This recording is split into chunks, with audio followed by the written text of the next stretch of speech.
Boa tarde, terceiro ano. Vamos entrar aí com literatura, né? Dar continuidade aí à primeira parte. A gente vai estudar a primeira parte do modernismo. É interessante que vocês tenham foco nessa escola literária especificamente, porque quando se trata do Enem, né, de alguns vestibulares, é a escola que ultimamente mais tem trazido questões referentes à literatura. Então, o modernismo, né, é um movimento que acontece no mundo todo, mas ele tem um foco muito importante depois da Belle Époque, né? No Brasil, ele acontece entre os dias 13, 15 e 17 de fevereiro, é o período que é chamado de Semana de Arte Moderna de 22, e foi um marco, né, no sentido de trazer um novo olhar sobre o processo da literatura, quebrando um pouquinho dos paradigmas anteriores, saturados principalmente do parnasianismo, né? Então, assim, esse período, esses 3 dias, 13, 15 e 17 de fevereiro, abre para um novo momento, abre o século XX para uma nova história, para um novo pensar literário, para um novo fazer literário. Então, o teatro, isso acontece em São Paulo, no Teatro Municipal, e deve-se dizer, né, de fato, que ele não foi muito bem recebido. Tá? Então, vamos ver as estéticas que marcaram o início do século XX. Bom, primeiro é um momento de renovação, né? Era a ideia de romper com o passado e daí puxar uma carona, né, para o futuro que se adivinhava. Se vocês lembrarem um pouquinho, antes da gente ter essa pandemia aí, nós estudamos as correntes, né? O futurismo, o dadaísmo, o surrealismo e o cubismo, além de outras, surrealismo, né?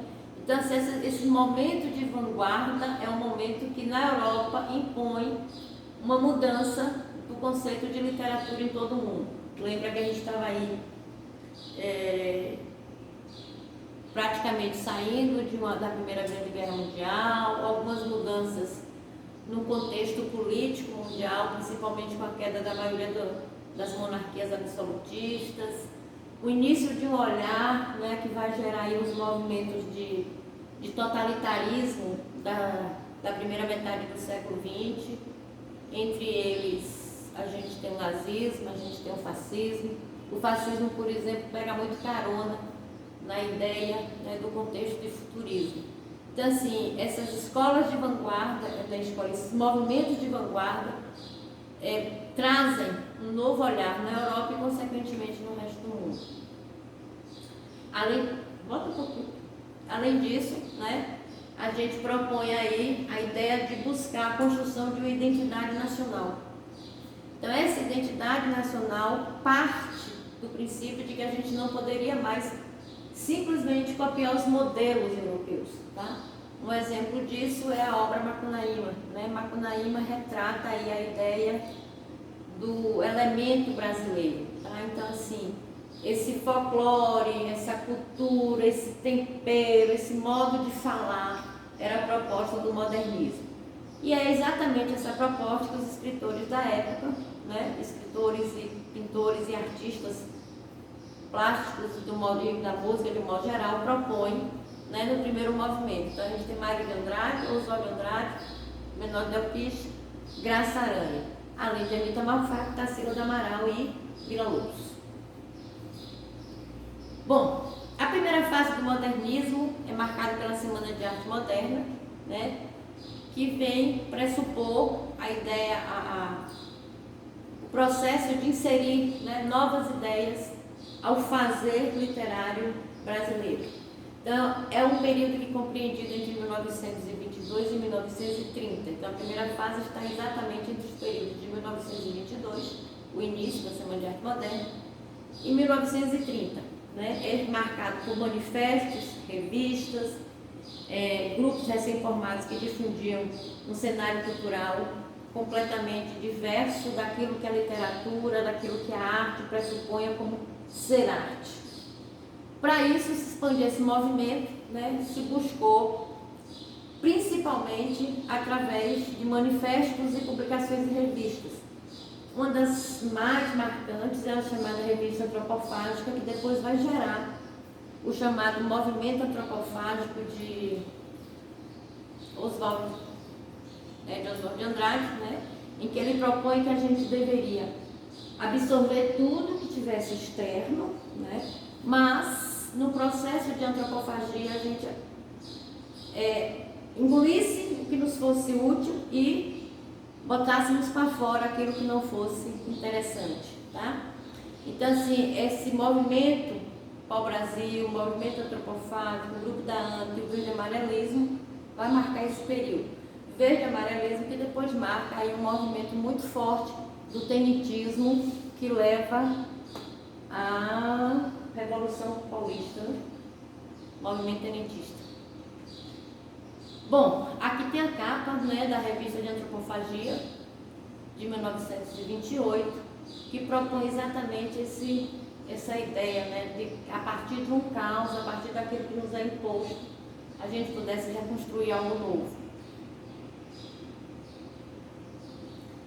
Bom, o Manifesto Pau-Brasil, ele foi publicado pelo Correio da Manhã, em 1924, foi escrito por Oswald de Andrade. Né? Vocês sabem que a grande maioria das pessoas ligadas às artes no Brasil no primeiro momento não moravam, não residiam, não estudavam no Brasil. Então, a grande maioria, filhos da nobreza, principalmente o pessoal da Semana de Arte Moderna, que é o filho dos cafeicultores, né, paulistanos, e são eles que são mentores, né, e elementos que patrocinam a Semana de Arte Moderna. Então, Oswald de Andrade escreve o Manifesto para o Brasil em 1924 em Paris, né?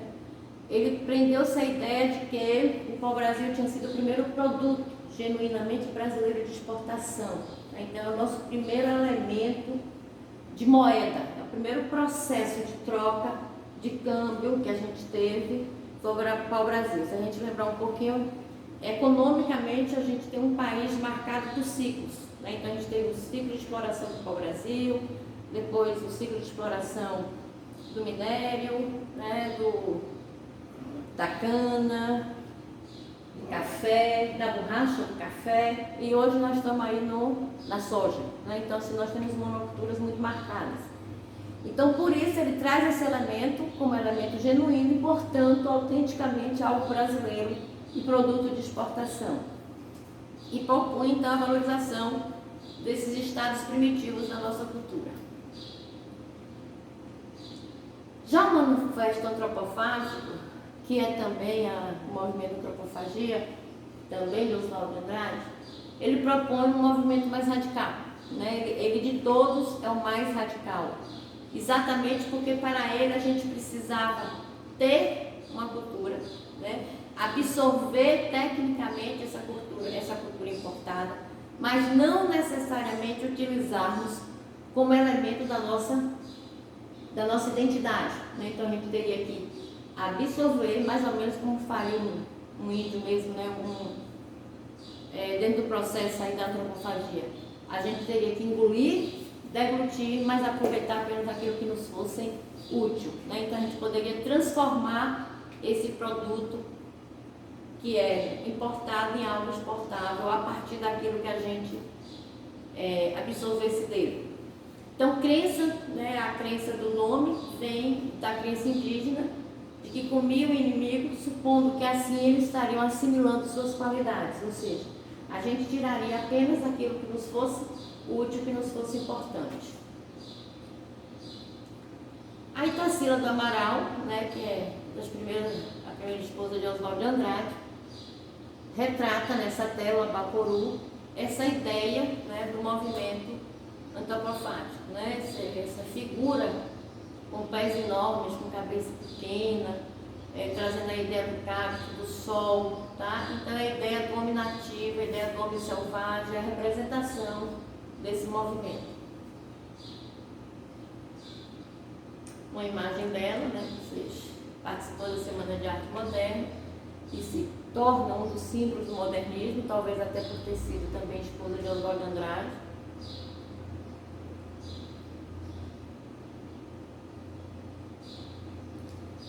Já o Manifesto Verde Amarelismo e o grupo da ANTA tecia críticas, né, esse nacionalismo importado de Oswaldo de Andrade. Eles defendiam o nacionalismo mais ufanista, exaltando o primitivismo, a ingenuidade da ideia da mãe pátria, mantendo uma postura mais conservadora e mais direitista. Daí porque eles se aproximaram muito aos movimentos totalitários da época, entre eles o nazifascismo, né? Então foram mais marcadamente os dois mais acentuados. Então eles se aproximaram muito do movimento nazifascista brasileiro, exatamente por ter uma ideia mais direitista. Ele elegeu a ANTA, né, como símbolo nacional, né? E daí depois autodenominou de Escola da ANTA em função desse animal. Propostas modernistas. Todas as propostas de renovação expostas nos muitos manifestos e revistas não ficariam na discussão na teoria. Então era necessário que elas fossem colocadas em prática, inclusive exigindo aí uma ideia de uma nova linguagem. A métrica, a rima, a linguagem dicionário, todo esse elemento deveria ser repensado e reestruturado. Então você já não tem mais aquela obrigatoriedade, por exemplo, de fazer um soneto, de ter a preocupação se a rima é rica, se a rima é pobre ou se ela é preciosa.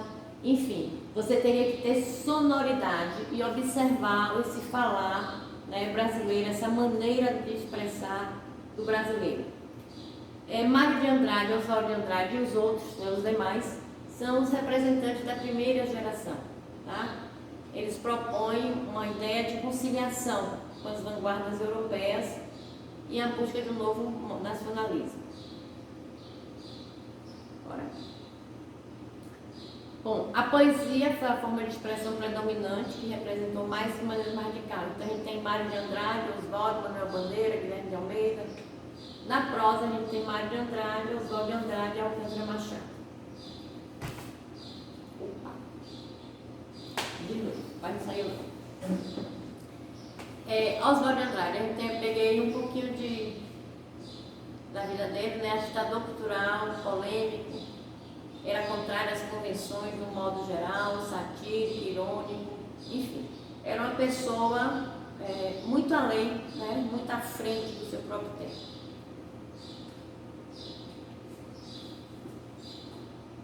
Aí a gente tem um pouquinho da poeminha dele, né? Zé Pereira chegou de caravela. Zé Pereira seria a representação, né, do povo português.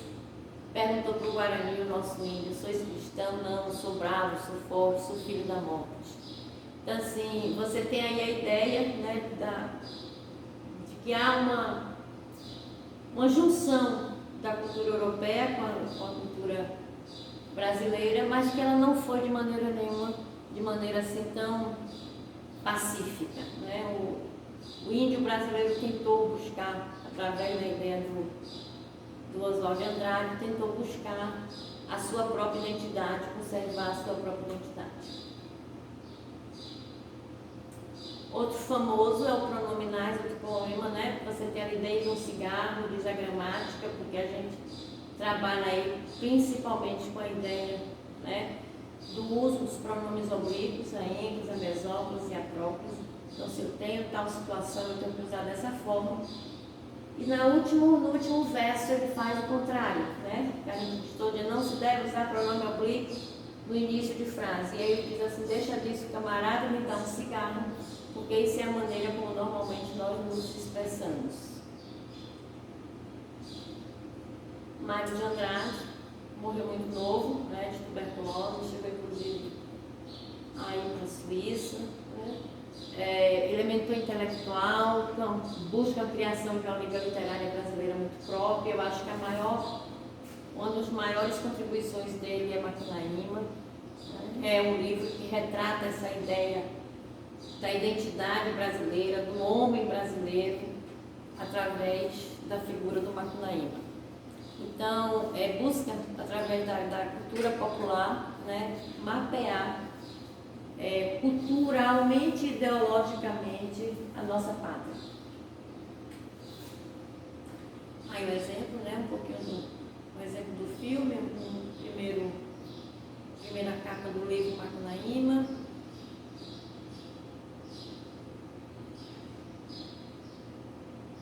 Aí ele traz falando um pouquinho sobre o livro, né, o exemplar da prosa experimentalista da primeira geração modernista, em sua dimensão de nacionalismo antropofágico, crítico, criativo. Né. Ele caracterizou-se pela diversidade, exatamente das várias regiões do país, das várias características do povo brasileiro, buscando uma linguagem que lhe fosse muito própria, né, juntando a ideia de indígena, de africano, as gírias, os ditados populares, os regionalismos, enfim, fazendo uma mescla dessa cultura, desse caldeirão que é brasileiro, que é ser brasileiro. Aí também uma tela de Tarsila do Amaral, retratando agora o batizado de Macunaíma. Ela andou muito próximo, tanto com Oswaldo de Andrade como com Mário de Andrade. Manuel Bandeira está muito mais aí voltado para a poesia, né? Ele trabalha com a ideia do amor como experiência direta ligada ao corpo, ao desejo erótico, né? A ternura das coisas mais simples, ou seja, menos intencionais, uma humanidade no ser humano, nos humildes e nos marginais, enfim. Trata também muito da questão da morte, talvez em função da sua ligação, né, também com a tuberculose. Aí tem um poema dele, Poética, né? Estou farto do lirismo comedido, do lirismo bem comportado. Para vocês darem uma lidinha e conhecer um pouquinho da obra dele. Então, no geral, né, sintetizando, a primeira fase do modernismo, a gente tem uma liberdade formal. Então, a gente não tem aquela obrigatoriedade de usar versos de tal forma, soneto, rima rica, rima tal, versos decassílabos, enfim, a gente tem uma liberdade maior. Utilização de versos livres, uso da paródia, né, busca de uma linguagem brasileira, nacionalismo crítico, o abandono quase que total das normas fixas, como o soneto que eu acabei de falar um pouquinho antes, incorporação da linguagem coloquial e das manifestações linguísticas que eram consideradas incultas, né, falado pela massa, ausência de pontuação, né, infringindo o que a gente chama de norma culta na gramática.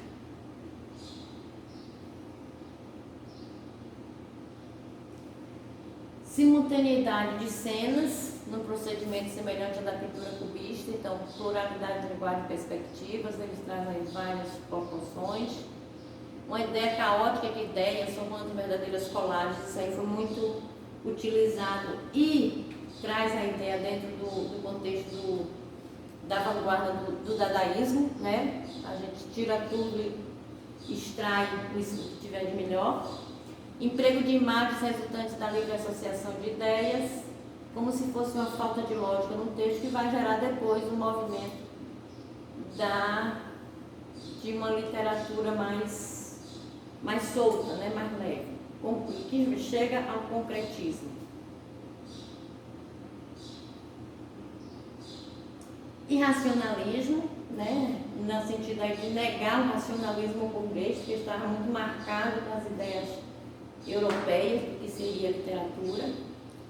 Influência das vanguardas, todas elas, a gente falou um pouquinho antes. Produção literária, destruição de todo academicismo, né? Buscando uma maneira mais simples, mais sentimental, mais própria de fazer a arte. Beijo.